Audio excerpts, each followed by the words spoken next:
চল স্টার্ট করি। লাস্ট ক্লাসে সব শেষ পড়েছিলাম হচ্ছে দেখ ফ্যারাডের সূত্র, ফ্যারাডের প্রথম সূত্র, ফ্যারাডের দ্বিতীয় সূত্র পড়েছিলাম। তো ফ্যারাডের সূত্র পড়েছিলাম না ফ্যারাডের সূত্র। আচ্ছা ফ্যারাডের সূত্রের উপরে খাতায় এবার হেডিং দে, চল লেখ খাতায় হেডিং দে। বেসিক্যালি দেখ আমি তুই যা যা কিছু এখন অবধি পড়েছি সব পড়েছি হচ্ছে কীরকম ক্লাস 10 লেভেল অবধি। ক্লাস 10 লেভেল অবধি আমার তোর যা যা ছিল সব ছিল হচ্ছে ইলেকট্রোলাইটিক সেলের মধ্যে। ইলেকট্রোলাইটিক সেল সম্পর্কে লাস্ট ক্লাসে দেখেছিলাম। মনে রাখার টেকনিক বলেছিলাম হচ্ছে কি পাও আর এনসি, আর এইভাবে মনে রাখতে বলেছিলাম positive anode oxidation, negative cathode reduction, এইভাবে লাস্ট ক্লাসে বলেছিলাম।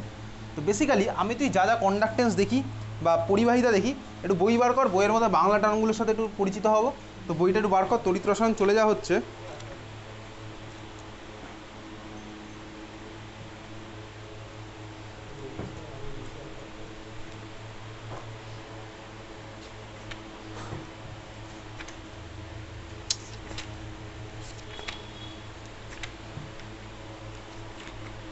এই পাটা কথা হচ্ছে তড়িৎ, আচ্ছা 3.13 চলে যায়। 3.13 গেছিস 3.13। আচ্ছা বেসিক্যালি 3.13টা খুলে রাখ। 3.13 কী আছে? আচ্ছা তড়িৎ বৈশ্লেষিক দ্রবণের পরিবাহিতা। তো বেসিক্যালি পরিবাহিতা, হ্যাঁ একটু খাতার মধ্যে লেখ। চল কী কী লিখবো?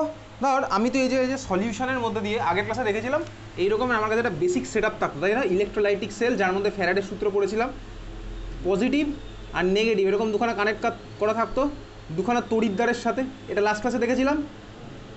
একটাকে বলতাম কি ভাই পজিটিভলি চার্জ, যেটা সেটা হচ্ছে আমার কী হতো অ্যানোড, পজিটিভ অ্যানোড হতো, আর নেগেটিভটা হচ্ছে আমার ক্যাথোড। কীভাবে মনে রাখতাম? অ্যানোড এটা হচ্ছে ক্যাথোড। কীভাবে মনে রাখতাম? পাও আর এনসিআর, এটা লাস্ট ক্লাসে আমি তুই দেখেছি, এইভাবে আমি তুই মনে রাখতাম। এটা হচ্ছে ইলেকট্রোলাইটিক সেলের মধ্যে। আচ্ছা এবারে এর মধ্যে কী আছে ভাই? এটা হচ্ছে আমার তড়িৎ বিশ্লেষ্য দ্রবণের মধ্যে এদেরকে ডোবানো আছে। এখন বেসিক্যালি ভালো করে ব্যাপারটা দেখ কীরকম কেস। এই যে ভাই দ্রবণের মধ্যে দিয়ে কিন্তু কারেন্ট যাবে, এবার কিন্তু আর আমার কারেন্ট শুধুমাত্র তারের মধ্যে দিয়ে যাচ্ছে না, এবার আমার কারেন্ট কোথা দিয়ে যাচ্ছে? দ্রবণের মধ্যে দিয়ে কিন্তু কারেন্ট যাচ্ছে। তার মানে তোর যেভাবে একটা তারের মধ্যে দিয়ে কারেন্ট গেলে আমার কি হয় ভাই, তারের রোধ থাকে, তারের রোধ থাকে স্বাভাবিকভাবেই। তারের মধ্যে দিয়ে কতটা অ্যামাউন্টের কারেন্ট যাবে সেটা আমার কার উপর ডিপেন্ড করে? তারের রোধের উপর ডিপেন্ড করে, তারের প্রস্থচ্ছেদের উপর ডিপেন্ড করে। এটা আমি তুই পড়েছিলাম ক্লাস 9-10 লেভেলে। একটা ফর্মুলা তুই ইউজ করতিস কি বলতো? R equals to rho into l by A. R equals to rho into l by A. আর ছিল হচ্ছে আমার রোধ, এল ছিল হচ্ছে আমার দৈর্ঘ্য, তারের দৈর্ঘ্য, এ ছিল হচ্ছে আমার কি তারের প্রস্থচ্ছেদ, আর রো ছিল হচ্ছে আমার রোধাঙ্ক। এটা আমি তুই ক্লাস 9-10 লেভেলে পড়েছি, মনে আছে এই ফর্মুলা পড়েছিলাম? সিমিলার হতে এইবারে দেখ আমি এই জিনিসটাকে ফেলে দিয়েছি কত তড়িৎ বিশ্লেষ্য দ্রবণের মধ্যে। তাহলে এই দ্রবণের মধ্যে দিয়ে যে আমার কারেন্ট পাস করবে, দ্রবণের মধ্যে দিয়ে যে আমার কারেন্টটা পাস করবে সেটা আমার কোন কোন ফ্যাক্টরের উপর ডিপেন্ড করবে, বুঝতে পেরেছিস? এবারে কোন কোন ফ্যাক্টরের উপর ডিপেন্ড করবে? একইভাবেই আমার তড়িৎ বিশ্লেষ্য দ্রবণের কিছু কিছু জিনিসের উপর ডিপেন্ড করবে, তড়িৎ বিশ্লেষ্য দ্রবণের কিছু কিছু জিনিসের উপর ডিপেন্ড করবে। আচ্ছা দেখ আমি যখন তারের মধ্যে দিয়ে কারেন্ট পাঠাই তখন আমার কারেন্টটা ফ্লো হয় কার জন্য? ইলেকট্রনের জন্য। আর যখন আমি দ্রবণের মধ্যে দিয়ে কারেন্ট পাঠাই তখন আমার কারেন্টটা ফ্লো হয় কার জন্য? আয়নগুলোর জন্য। কেন ভাই? আয়নগুলো আমার তখন চার্জ ক্যারি করে নিয়ে যায়, ঠিক আছে? আয়নগুলো ভাই, আয়ন মানেই তো চার্জ, আয়নগুলোই তো ফ্লো করছে, আয়নগুলো আমার ছুটছে। তার মানে কি বলতো? তড়িৎ বিশ্লেষ্য দ্রবণের মধ্যে আমার কারেন্টের জন্য দায়ী হচ্ছে কি আয়ন, আর নর্মাল তারের মধ্যে কারেন্টের জন্য দায়ী কি আমার মুক্ত ইলেকট্রন বা ফ্রি ইলেকট্রন। যেটা দেখবি তোর ফিজিক্সের লাস্টের দিকে চ্যাপ্টার আছে মডার্ন ফিজিক্স বা সেমিকন্ডাক্টরের মধ্যে দেখবি N type semiconductor, P type semiconductor, ফিজিক্সের পার্ট, তাই না? তো বেসিক্যালি আমি তো এখন কী করবো? দ্রবণের মধ্যে দেখবো, দ্রবণের ডিফারেন্ট ওই একইভাবেই প্রপার্টিগুলো দেখবো। তাহলে খাতার মধ্যে হেডিং দে, লেখ দ্রবণের দ্রবণের দ্রবণের লিখছিস? দ্রবণের লেখ কন্ডাক্টেন্স। আগে ইংলিশটা লিখি তারপর বাংলা লিখবো বই দেখে। কন্ডাক্টেন্স, দ্রবণের কন্ডাক্টেন্স, দ্রবণের কন্ডাক্টেন্স, ঠিক আছে? কন্ডাক্টেন্স বাংলা কি? বাংলাটা লিখে রাখ। বাংলাটা হচ্ছে কন্ডাক্টেন্সের বাংলা হচ্ছে বই খুলেই দেখবো পরিবাহিতা, ব্র্যাকেট লিখে রাখ পরিবাহিতা, পরিবাহিতা, ঠিক আছে? কন্ডাক্টেন্স, কন্ডাক্টেন্সের বাংলা কি লিখলি? পরিবাহিতা। আচ্ছা পরিবাহিতা মানে কি বেসিক্যালি? তাহলে আমি লিখে রাখছি পরিবাহিতা। পরিবাহিতা, পরিবাহিতা মানে হচ্ছে বেসিক্যালি জাস্ট রোধের অপোজিট। রোধের অপোজিট মানে কি? দেখ রেজিস্ট্যান্স মানে কি ভাই? আমার আটকে দেওয়া, তাই তো? আর পরিবাহিতা মানে কি বলতো? উল্টোটা, মানে যত বেশি ফ্লো করবো তত রেজিস্ট্যান্স কম, যত বেশি ফ্লো হবে তত আমার রেজিস্ট্যান্স কম হবে, বুঝতে পেরেছিস? তার মানে রেজিস্ট্যান্স আর পরিবাহিতা হচ্ছে আমার একে অন্যের অপোজিট, ক্লিয়ার? তো পরিবাহিতাকে আমার কী দিয়ে ডিনোট করে? লিখে রাখ, এটাকে ডিনোট করেছে বেসিক্যালি জি দিয়ে। এটা মনে রাখতে হবে কিন্তু, জি দিয়ে হচ্ছে পরিবাহিতাকে ডিনোট করে। জি দিয়ে ডিনোট করা হচ্ছে পরিবাহিতাকে। ওকে, আচ্ছা লেখ ফার্স্ট ফর্মুলা আমার তো যাচ্ছে কি জি ইকুয়ালস টু 1/r, এটা হচ্ছে আমার first formula. G equals to 1/r, G equals to 1/r। আর মানে কি রোধ, আর জি মানে হচ্ছে ওর ঠিক উল্টোটা পরিবাহিতা। ক্লিয়ার, বোঝা গেছে? জি এর একক কী হবে ভাই, রোধের যে একক হয় তার উল্টোটা হবে 1/r। তার মানে জি এর একক কী হবে বলতো, ওহম ইনভার্স। ওহম ইনভার্স, তাহলে জি এর একক কী লেখা রাখ পাশে, ওহম ইনভার্স। তো কিন্তু পরীক্ষাতে লিখতে দেবে জি এর একক কী, পরিবাহিতার একক কী হবে, তাহলে ওহম ইনভার্স। ওহম ইনভার্স বোঝা গেছে? হ্যাঁ ভাই বোঝা গেছে। দেখ ওহম ইনভার্স আরও একটা ভাষায় লেখা যায়, কীভাবে লেখা যায় দেখ, ওহম ইনভার্সকে তুই এরকমও লিখতে পারিস, ওহম ইনভার্স হয়ে গেল, আর এটাকে এরকম লেখা যায় দেখ, মো এম এইচ ও, এম চলে আসলো আগে, এইচ মাঝখানে থাকলে ও চলে গেলো পিছন। ওহম ইনভার্সকে আরেকটা কীভাবে লেখা যায়, মো এম এইচ ও, ঠিক আছে মো লিখলাম। ওহম ইনভার্সকে আরও একভাবে লেখা যায়, কীভাবে লেখ, ক্যাপিটাল এস, হ্যাঁ ক্যাপিটাল এস মানে কি সিমেন্স বা সাইমেন্স। ওকে, সাইমেন্স বা সিমেন্স ক্যাপিটাল এস দিয়ে, ঠিক আছে। ওহম ইনভার্স, মো বা সাইমেন্স বা সিমেন্স, এটা হচ্ছে আমার কার একক, পরিবাহিতার একক। এস দিয়ে হচ্ছে সিমেন্স, এস মানে হচ্ছে সিমেন্স, ঠিক আছে, সিমেন্স বা সাইমেন্স যাই বল, ওহম ইনভার্স, মো বা সিমেন্স। ক্লিয়ার? তাহলে এটা হচ্ছে আমার কার একক, পরিবাহিতার একক জি। সেকেন্ড এবার আমি তো তুই লিখছি, এটা আমার তো চেনা জানা, পরেরটা আমি তুই যেটা লিখবো সেটা হচ্ছে আমার কি, তুই পড়তিস রোধাঙ্ক, তাই না? রোধাঙ্ক, একটা তারের রোধাঙ্ক ছিল, রোধাঙ্ককে আমি কী দিয়ে ডিনোট করতাম বলতো, রো দিয়ে ডিনোট করতাম, রো দিয়ে ডিনোট করতাম। লেখাটা আমাদের রোধাঙ্ক হচ্ছে আমার কি, রো, রোধাঙ্ক আমার হচ্ছে রো, রোধাঙ্ক হচ্ছে আমার রো। আচ্ছা, রোধাঙ্কর বেসিক্যালি ফর্মুলা কিছু, রোধাঙ্কর ইংলিশটা কি, রোধাঙ্কর ইংলিশ হচ্ছে লিখে রাখ রেজিস্টিভিটি, জানিস তাহলে লিখছি না, রেজিস্টিভিটি। তো যাই হোক তোর রোধাঙ্কর ইংলিশ জানি। আচ্ছা আমার ফর্মুলা কী দেখ বেসিক্যালি, চল আমি এই ফর্মুলাটা লিখলাম, R equals to rho into l by A. এই ফর্মুলা আমি তুই ছোটোবেলায় পড়েছি, R equals to rho into l by A. Okay, R equals to rho into l by আমি জানি। এখন এল বাই এ এই টার্মটাকে কী বলে শুনেছিলি কখনো, এল বাই এ এই টার্মটাকে কী বলে, এল বাই এ এই টার্মটাকে কী বলে দেখ। যাই হোক তুই যে ভাই এল বাই এ জানতিস, সেটা তো আমি পড়তাম তারের প্রস্থ হচ্ছে তারের দৈর্ঘ্য, কিন্তু আমি যখন এই জিনিসটাকে সলিউশনের মধ্যে অ্যাপ্লাই করব, তখন এল কী হবে আর তখন আমার এ কী হবে। লেখ এল ইকুয়াস টু, লেখ এল ইকুয়াস টু, এই ফর্মুলা লিখে তারপর লিখ এল ইকুয়াস টু দুটি তড়িৎদ্বারের মধ্যে দূরত্ব, দুটি তড়িৎদ্বারের মধ্যে দূরত্ব। তার মানে বেসিক্যালি ধর এই যে এই তড়িৎদ্বার থেকে এই তড়িৎদ্বারের মধ্যে যে ডিস্টেন্স সেটা হচ্ছে আমার এল, বোঝা গেছে? হ্যাঁ ভাই বোঝা গেছে, এটা হচ্ছে আমার এল। আর এ আমার কি, এ আমার লেখ তড়িৎদ্বারের প্রস্থচ্ছেদের ক্ষেত্রফল, তড়িৎদ্বারের প্রস্থচ্ছেদের ক্ষেত্রফল, surface area, basically surface area, ঠিক আছে সারফেস এরিয়া, তড়িৎদ্বারটার ইলেকট্রোডটার সারফেস এরিয়া। মানে কি বেসিক্যালি, মানে হচ্ছে আমার এই জিনিসটা দেখ, এই যে ভাই এই যে সারফেস এরিয়া, সারফেস এরিয়া দুজনের সারফেস এরিয়া, একজন যদি ছোটো একজন যদি বড় হয়, তাহলে আমি কী করবো বলতো, কমন যে সারফেস এরিয়া আমি সেটাকে কনসিডার করবো। যদি আমার এরকম ছোটো বড় হয়, তাহলে আমি কী কনসিডার করবো, যে কমন পার্টটা হবে, ঠিক আছে বুঝেছিস? এই যে কমন পার্টটা হলো সেটা, এইটুকু পার্ট তখন হবে এই কমন পার্টটা। তাহলে এ আমার কী হলো, তড়িৎদ্বারের প্রস্থচ্ছেদ, বোঝা গেছে? তার মানে এইবার আমি বুঝে গেছি ভাই, দেখ যখন আমি তুই ডিফারেন্ট রিয়াকশান করি বা ডিফারেন্ট ইলেকট্রোলাইসিস করবো, ইলেকট্রোলাইসিস করবো মানে কি, ইলেকট্রোলাইসিস মানে তড়িৎ বিশ্লেষণ করবো, তখন তুই ভালো করে ভাব আমি কি করতে পারি, এই যে দুখানা তড়িৎদ্বার আমি করতে পারি হচ্ছে কি ভাই, তড়িৎ বিশ্লেষ্য দ্রবণের গাঢ়ত্ব হয়তো চেঞ্জ করতে পারি। এখানে তো আমার রিয়াকশান হবে, রিয়াকশান পড়েছিলাম ক্লাস 9-10-এ, পড়তাম না, ক্যাটায়ন চলে যাবে, অ্যানায়ন চলে যাবে, ইলেকট্রন নিয়ে কিছু একটা কনভার্ট হবে, ইলেকট্রন ছেড়ে দিয়ে কিছু একটা কনভার্ট হবে। তো ক্লাস 10-এ পরীক্ষাতে আসতো না, অ্যানোড বিক্রিয়া ক্যাথোড বিক্রিয়া লেখো, আসতো বেসিক্যালি। এবার ধর তুই কী করতে পারিস, ধর তোর কাছে যদি একটা সেট আপ থাকে, তুই আলাদা আলাদা তড়িৎ বিশ্লেষ্য দ্রবণ নিয়ে কারেন্ট পাঠিয়ে তুই কিছু করতে পারিস, কিন্তু তুই ভাব প্র্যাকটিক্যালি কিন্তু তোর পক্ষে ল্যাবে একটা জিনিস করা পসিবল নয়। কোন জিনিসটা করা পসিবল নয়? ফার্স্ট অফ অল তোর পক্ষে ল্যাবে প্র্যাকটিক্যালে এই প্রস্থচ্ছেদের ক্ষেত্রফল চেঞ্জ করা পসিবল নয় তোর পক্ষে। কেন চেঞ্জ করা পসিবল নয়? সাপোজ তুই ভাব এই যে ভাই ইলেকট্রোড তড়িৎদ্বার, এই তড়িৎদ্বার কোথা থেকে আসে, তড়িৎদ্বার কারণ ইন্ডাস্ট্রি থেকে সিনথেসিস হয়ে আছে, ঠিক আছে, মানে যারা যারা প্রোডাকশন কোম্পানি আছে ওরা সিনথেসিস করে তোর কাছে পাঠায়, এই সেটআপটা ইনস্ট্রুমেন্ট তোকে পাঠিয়ে দেবে, তুই ওর মধ্যে আলাদা আলাদা সলিউশন নিয়ে কাজ করতে পারবি। তার মানে ভাই তোর পক্ষে বেসিক্যালি এটা তড়িৎদ্বারের প্রস্থচ্ছেদের ক্ষেত্রফল তোর পক্ষে ল্যাবে বসে কখনো কেটে চেঞ্জ করা পসিবল নয়। আমি যদি আলাদা আলাদা করতে চাই ক্ষেত্রফল, তাহলে আমাকে কী করতে হবে ভাই, একবার কমাবো একবার বাড়াবো, তার মানে আলাদা আলাদা কেটে কেটে আমাকে করতে হবে। প্ল্যাটিনাম হিসেবে আমি তড়িৎদ্বার ইউজ করি, তুই শুনেছিলি ক্লাস 10-এ প্ল্যাটিনাম তড়িৎদ্বার হয়, গ্রাফাইট তড়িৎদ্বার হয়। তো এই তড়িৎদ্বারতে তো আমি কোনোদিন এরকম কেটে কেটে সাইজ তো চেঞ্জ করতে পারবো না। যদি আমি সাইজ না চেঞ্জ করতে পারি, তার মানে কী বলতো, আমি যখন ল্যাবে করছি ইলেকট্রোলাইসিস, আমি কোনোদিনই আমি এ চেঞ্জ করতে পারবো না, আমার কোথাও চেঞ্জ করা পসিবল নয়, এটা ল্যাবে করা পসিবল নয়। এটা ইন্ডাস্ট্রিতে হয়ে আসছে, বুঝতে পেরেছিস? তার মানে আমি এও চেঞ্জ করতে পারবো না, সেকেন্ড অফ কোলটা পারবো না, আমি পারবো না হচ্ছে এই দুখানা তড়িৎদ্বারের মাঝখানে ডিস্টেন্সও চেঞ্জ করতে, এটাও আমি করতে পারবো না। এই পুরো সেট আপটা একদম সিনথেসিস হয়েই আসে।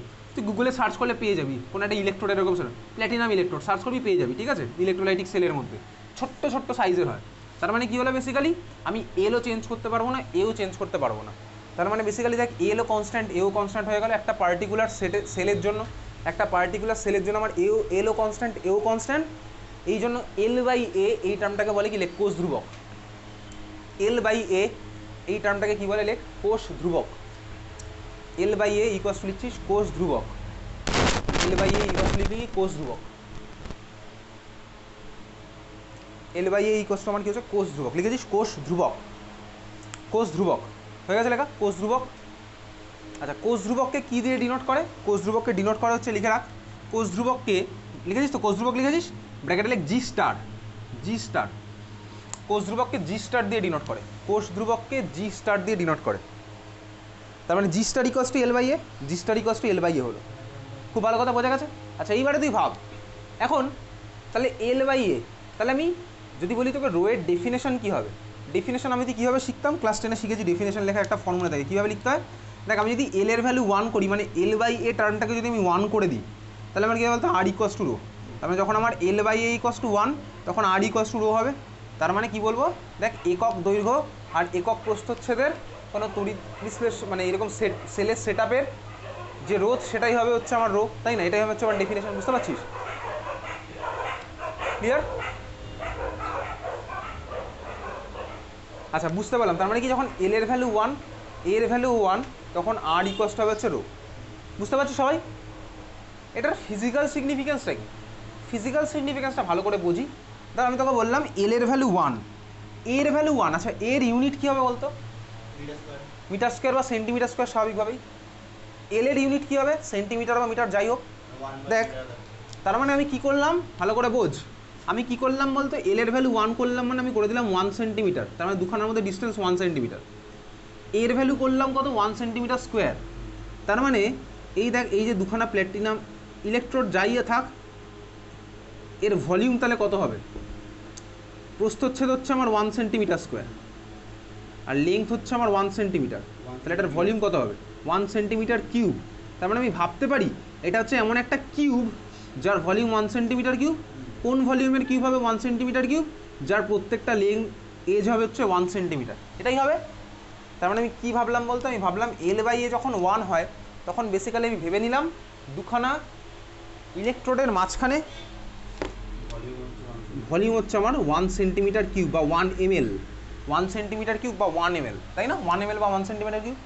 তাহলে এইবার আমি এটাকে দেখ আরও ঘুরিয়ে বলতে পারি কি 1 ml সলিউশনের 1 ml তড়িৎ বিশ্লেষ্য দ্রবণের যে রোধ সেটাকেই বলবো রোধাঙ্ক।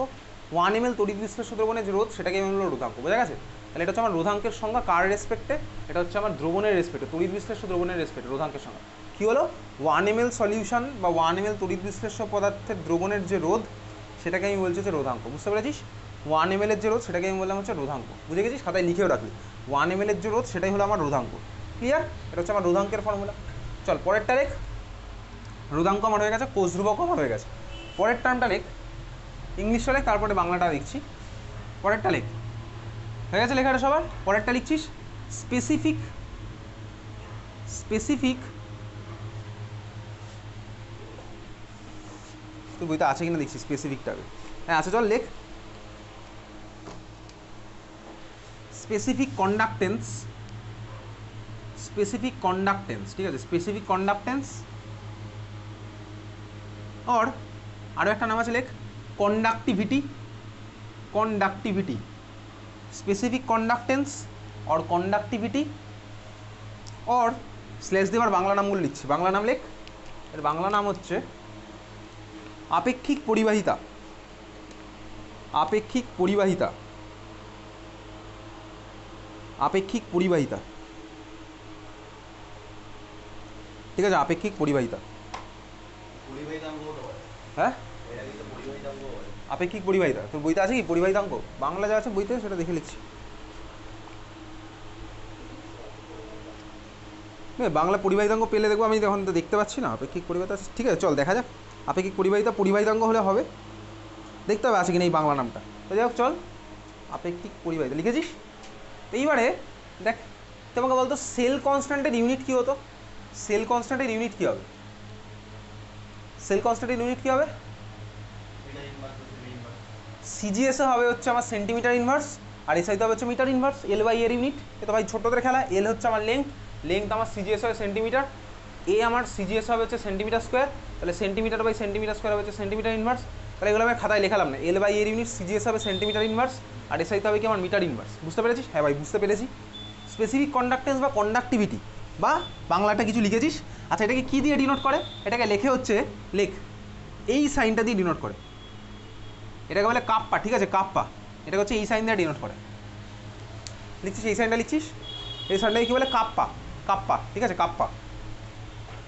দেখ এটা অ্যাকচুয়ালি এই সাইনটা হয়। এইবারে তোর বইতে ফন্টের সমস্যা আছে, ওগুলো তো টাইপ করা সব, তো ফন্টের সমস্যা থাকতেই পারে। তো বইতে এটাকে এই জন্য এইভাবে লিখেছে, হয়তো স্মলকে করে দিয়েছে, কিন্তু অ্যাকচুয়ালি হচ্ছে কাপ্পা। বুঝতে পেরেছিস তো? অ্যাকচুয়ালি এটা হয় কাপ্পা। কাপ্পাটা কীরকম আমি তুই মাত্র ছবি এঁকেছি, বইতে এরকম ছোটোকেও দেখতে পারিস, ছোটো হাতে স্মল লেটারের কে কাপ্পা বোঝাতে চাইছিস। ঠিক আছে, খুব ভালো কথা। স্পেসিফিক কন্ডাক্টেন্স আর কন্ডাক্টিভিটি লেখ। এটা ইকোয়াস টু কি? Kappa equals to 1 by kappa equals to 1 by rho. Kappa equals to 1 by rho. Kappa equals to 1 by rho. তার মানে এখন অবধি আমি কী ফর্মুলা পেয়েছি? G equals to 1 by R equals to rho into l by A, cell constant মানে l by A, আর তারপরটা পেলাম কি? Kappa equals to 1 by rho. Rho মানে কি আমি তুই জানি, তাহলে kappa equals to 1 by rho লিখেছিস। তাহলে এই ফর্মুলাগুলো সব মনে রাখতে হবে, এখান থেকে প্রচুর অঙ্ক আসে। Kappa equals to 1 by rho হয়েছে, দেয়ারফর দেখ আমি এই ফর্মুলাটাকে মডিফাই করতে পারি। কোনটা একদম সবাই লেখা হয়েছিল? Kappa equals to 1 by rho. দেখ আমি কোন ফর্মুলাটাকে মডিফাই করছি ভালো করে দেখ, এটাকে R equals to rho into l by A, R equals to rho into l by A. লেখ খাতার মধ্যে লেখ R equals to rho into l by এ।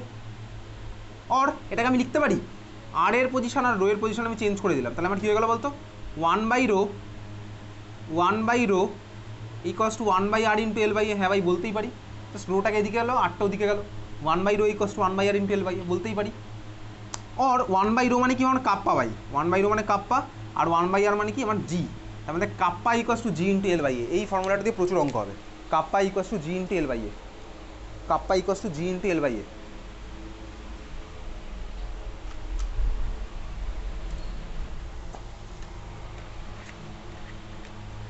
হয়ে গেছে kappa equals to G into l by A. আচ্ছা বল Kupffer একক কী হবে বল?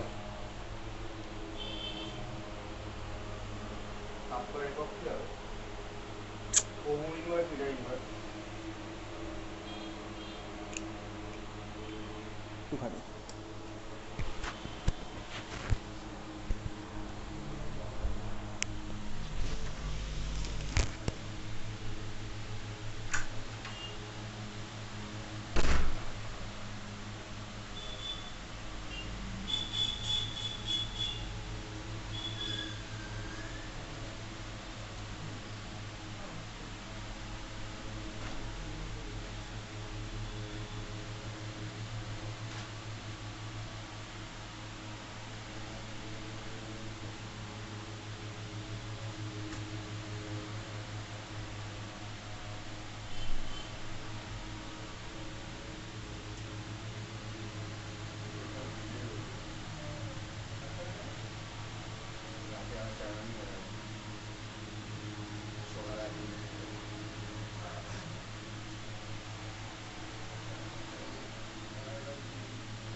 আচ্ছা কাপ্পার ইউনিট কী হচ্ছে? বেসিক্যালি কাপ্পার ইউনিট আমি দেখবো হচ্ছে, ঠিকই বলেছিস, 1 বাই রো। রো এর যা ইউনিট হবে সেটার ইনভার্স হয়ে যাবে।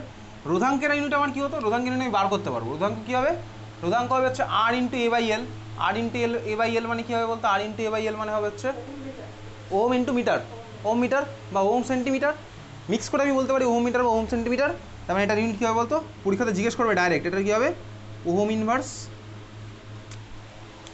Ohm inverse metre inverse, ohm inverse metre inverse, ঠিক আছে, ওহম ইনভার্স মিটার ইনভার্স, খুব ভালো কথা, ওহম ইনভার্স মিটার ইনভার্স, বুঝতে পারছি, ওহম ইনভার্স মিটার ইনভার্স। এই হচ্ছে আমার কাপ্পার ইউনিট। এইবারে দেখ প্র্যাকটিক্যাল লাইফে অ্যাপ্লিকেশন যদি করি যখন, তখন আমার মিটার রেঞ্জে নিশ্চয়ই আমি নিই না এগুলোকে। দেখ ইলেকট্রোডের রেঞ্জ আমার নিশ্চয়ই 1 মিটারে হয় না, সেন্টিমিটার রেঞ্জে অ্যাকচুয়ালি হয়। তুই ল্যাবে যদি দেখিস কখনো হায়ার লেভেলে আছে ইলেকট্রোডদের এক্সপেরিমেন্ট, দেখবি এগুলো সব আমার আসে হচ্ছে কি বলতো 1 সেন্টিমিটার করে, এগুলো সব সেন্টিমিটার রেঞ্জে থাকে। ওই জন্য ল্যাবে বেসিক্যালি আমার তো যখন রিয়েল লাইফ অ্যাপ্লিকেশন হয় তখন এটার ইউনিট ইউজ করা হচ্ছে ওহম ইনভার্স সেন্টিমিটার ইনভার্স, বুঝতে পেরেছিস তো, সেন্টিমিটার রেসপেক্ট, সেন্টিমিটার রেসপেক্টে মানে ব্যবহারিক একক কি ওহম ইনভার্স সেন্টিমিটার ইনভার্স, আর এসআই ইউনিট হচ্ছে আমার ওহম ইনভার্স মিটার ইনভার্স, বোঝা গেছে, ক্লিয়ার। তার মানে তুই অঙ্ক দেখবি, তোর সিলেবাসে যা যা অঙ্ক আছে সব অঙ্কে আমার ইউজ হবে কোনটা জানিস তো, ওহম ইনভার্স সেন্টিমিটার ইনভার্স, সব অঙ্কে ইউজ হবে হচ্ছে সেন্টিমিটার। তোর এই চ্যাপ্টারে যত অঙ্ক আছে সব জায়গায় যেখানে যেখানে মিটার থাকবে সব জায়গায় সেন্টিমিটার ইউজ হবে বেসিক্যালি, ক্লিয়ার, বোঝা গেছে, হ্যাঁ ভাই বোঝা গেল। তাহলে কাপ্পার ইউনিট আমার এটা হয়েছে। আচ্ছা এবার একটু কাপ্পার ফিজিক্যাল সিগনিফিকেন্সটা বোঝার চেষ্টা করি। এতদিন ক্লিয়ার সবাই লেখা হয়ে গেছিলো। দেখ কাপ্পা মানে আমার কী হচ্ছে, তার মানে কাপ্পা মানে আমার হচ্ছে যেটা, আমি তোকে যদি একইভাবে বলি কাপ্পার একক কী হবে, তুই বলেছিস অ্যান্সার, তার তোকে বললাম কাপ্পার সংজ্ঞা কী হবে, তাহলে ডেফিনেশন কী হবে, সংজ্ঞা কী হবে, এটা থেকে দেখে বল, আগেরটার মতনই সংজ্ঞা কী হবে, এটা থেকে দেখ আগেরটার মতনই সংজ্ঞা কীভাবে বলবো, এটা কী হবে সংজ্ঞা কাপ্পার কী হবে, এটা দেখে আমি সংজ্ঞা কীভাবে বলবো, কাপ্পা ইকুয়াল টু জি কখন হবে, কাপ্পা ইকুয়াল টু জি কখন হবে,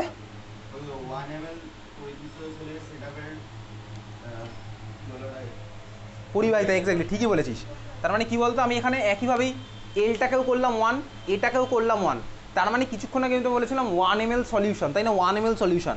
তার মানে আমি কী বলবো এখান থেকে একইভাবেই এল বাই এ যখন 1 হবে, তার মানে কি 1 ml সলিউশনের যে পরিবাহিতা তাকেই বলবো হচ্ছে আমি কি বলতো কাপ্পা, বুঝতে পেরেছিস। কাপ্পা মানে আমার কী হয়েছে, কাপ্পা মানে তো স্পেসিফিক কন্ডাক্টেন্স বা কন্ডাক্টিভিটি। তার মানে জি এর কাপ্পার সংজ্ঞা কিন্তু পরীক্ষাতে আসে, কী হবে 1 ml সলিউশনের যে আমার পরিবাহিতা ওটাকেই বলবো হচ্ছে আমি কাপ্পা, পরিবাহিতাঙ্ক, পরিবাহিতাঙ্ক তো বাংলাটা কী ছিল, আপেক্ষিক পরিবাহিতা, ওটাকে পরিবাহিতাঙ্কও বলে, পরিবাহিতাঙ্কও বলে, ঠিক আছে, রোধাঙ্ক আর পরিবাহিতাঙ্ক, ক্লিয়ার, বুঝেছিস। তাহলে কি বুঝলাম, 1 ml সলিউশনের যে পরিবাহিতা ওটাকে আমি কী বলবো আপেক্ষিক পরিবাহিতা বা পরিবাহিতাঙ্ক, 1 ml সলিউশনের যে পরিবাহিতা ওটাকে আমি বলবো আপেক্ষিক পরিবাহিতা বা পরিবাহিতাঙ্ক। এইবারে তুই ভাব, তার মানে আমি কী বুঝলাম বেসিক্যালি, এই ছবিটার দিকে তাকাই, ধর 1 ml সলিউশনের মধ্যে, এবারে ভাব 1 ml সলিউশনের মধ্যে পরিবাহিতা আমার কার জন্য হবে, অবশ্যই যে আয়নগুলো আছে তার জন্যই হবে, কারণ আয়নগুলোই আমার কারেন্ট ফ্লো করে নিয়ে যাবে, কিছুক্ষণ আগে ক্লাসের শুরুতে তাই বললাম, আয়নগুলোর জন্য হবে। তার মানে তুই বল 1 ml এর মধ্যে যত বেশি আয়ন থাকবে পরিবাহিতা কি তত বেশি হবে না কম হবে, বেশি হবে, তার কারণ কি ভাই আয়ন বেশি আছে মানে কি ওর নিয়ে চলে যাবে, আয়ন ক্যারি নিয়ে করে নিয়ে চলে যাবে চার্জ। তাহলে 1 ml এর মধ্যে আমার আয়ন যত বেশি থাকবে তত হচ্ছে আমার কী হবে পরিবাহিতা বেশি হবে, সোজা কথা। তাহলে 1 ml এর মধ্যে আয়নের সংখ্যা যদি আমার কমে যায় তাহলে আমার পরিবাহিতাও বাড়বে না কমবে, কমে যাবে স্বাভাবিকভাবেই, ঠিক আছে, পরিবাহিতাঙ্ক আমার কমে যাবে, বুঝতে পারলাম। এখন তুই বল, তার আমি তোকে বললাম তুই 1 ml সলিউশন নিচ্ছিস, কিন্তু তুই যদি কনসেন্ট্রেশন চেঞ্জ করে দিস, 1 ml এর মধ্যে ধর তুই কনসেন্ট্রেশন চেঞ্জ করে দিবি, তাহলে কি আমার পরিবাহিতাঙ্কর ভ্যালু মানে কাপ্পার ভ্যালু সেম থাকবে না আলাদা হবে, আমার যা আছে তাই আছে, শুধু আমি এর মধ্যে কনসেন্ট্রেশন চেঞ্জ করে দিলাম। তাহলে তুই আমাকে ভেবে চিনতে বল 1 ml এর পরিবাহিতাঙ্ক কি আমার সেম থাকবে না আলাদা হবে, ভেবে চিনতে বল।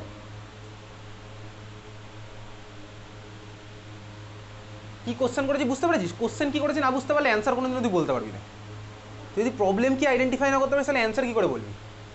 কোশ্চেন কী বলেছি বোঝা গেছে, কী বলেছি কোশ্চেন, আমি কি করেছি, আমার কাছে দুখানা সলিউশন আছে, দুটোর ভলিউম সেম বাট দুখানার কনসেন্ট্রেশন আলাদা, তাহলে কি দুখানার পরিবাহিতাঙ্ক আমার সেম হবে, দুখানার পরিবাহিতাঙ্ক সেম হবে মানে কি দুখানার 1 ml এর মধ্যে কি সেম নাম্বার অফ আয়ন থাকবে, এটা আমাকে আগে বল।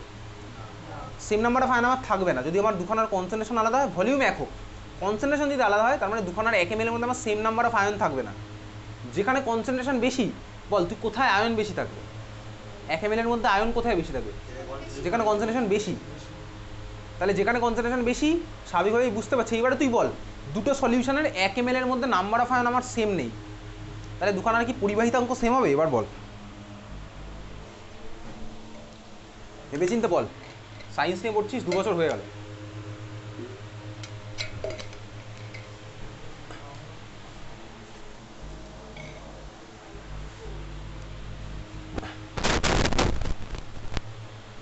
ভাব আমি কি বলেছি, দুটো সলিউশন আছে, দুখানার 1 ml এর মধ্যে তুই বলেছিস নাম্বার অফ আয়ন সেম না, তাহলে কি দুখানার পরিবাহিতাঙ্ক সেম হবে? পরিবাহিতাঙ্ক সেম হবে?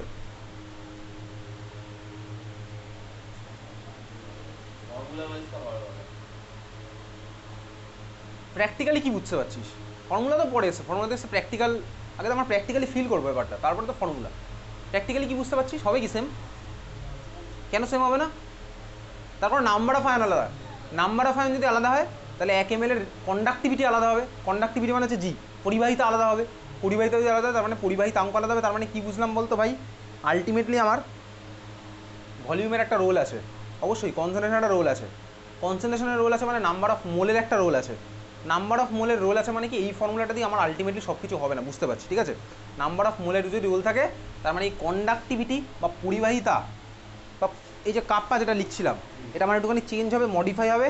এই জন্য আমার যে পরের টার্মটা আসছে, পরের টার্মটার জন্য হেডিং দেয় খাতায় লেখ মোলার কন্ডাক্টিভিটি, মোল থেকে আসছে molar conductivity, molar conductivity, molar conductivity,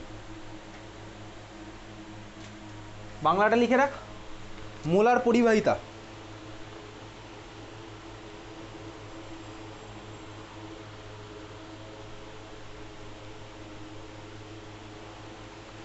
এখানে মোলার কন্ডাক্টেন্স বলেছে বইতে।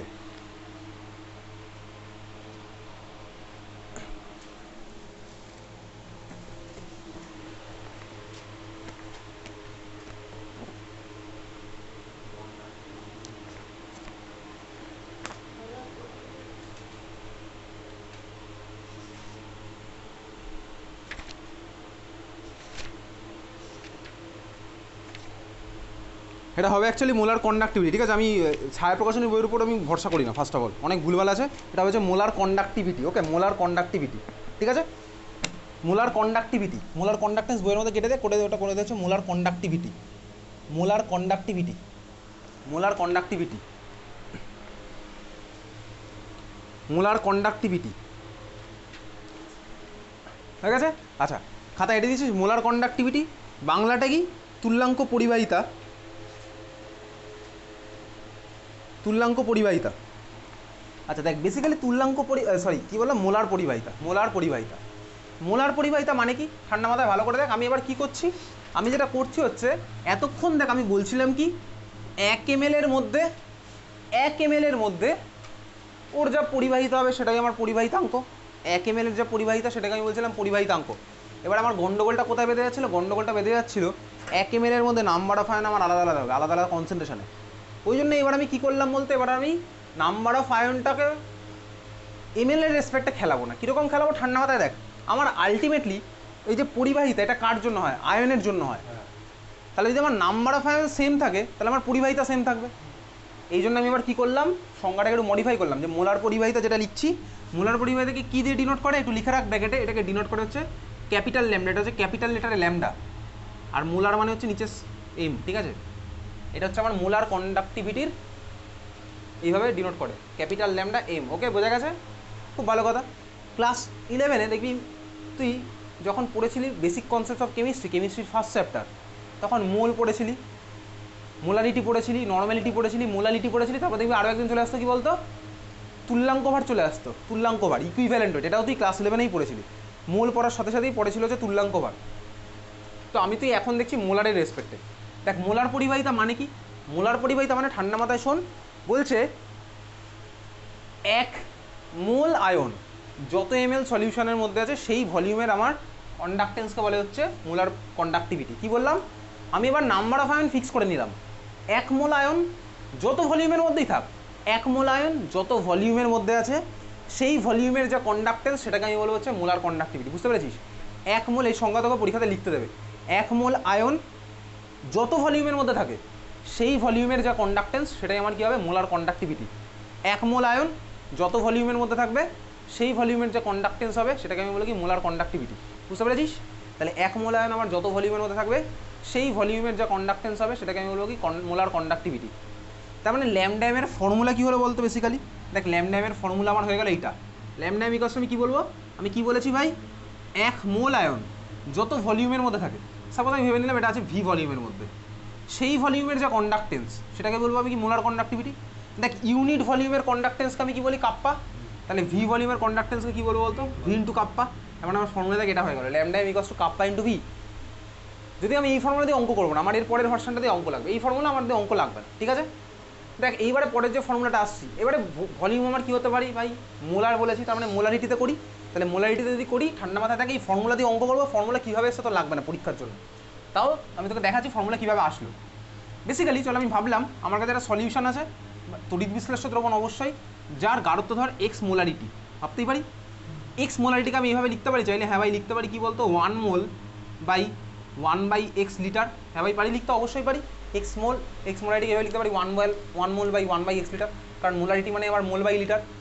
আমি চাইলে এটাকে এইভাবে লিখতে পারতাম এক্স মোল বাই 1 লিটার, কিন্তু আমি এক্স মোল কেন করিনি, কারণ এইমাত্র তোকে বললাম মোলার পরিবাহিতার সংজ্ঞা কি, 1 মোল আমার যত ভলিউমের মধ্যে আছে, তার মানে আমার 1 মোল দরকার, এই জন্য আমি 1 মোল নিয়ে নিলাম এখানে।